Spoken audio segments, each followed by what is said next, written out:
तुम हमें थोड़े चिट बनाने में मदद करोगे क्या? अरे भैया, चिट बनाए तो सालों हो गए, उसमें हमारा एक्सपर्टीज नहीं है। बल्कि आप बोलो तो हम आपकी पढ़ने में ज़रूर मदद कर सकते हैं।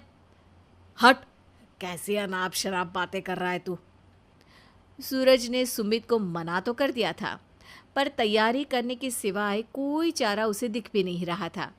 खासकर जब 12 के पेपर लीक करने के एक्सपर्ट शुक्ला जो भी हाथ जोड़ लेते हैं। आखिर सूरज को सुमित के पास जाना ही पड़ा और उसने सुमित और शिखा से वादा किया कि वो बहुत मेहनत करेगा।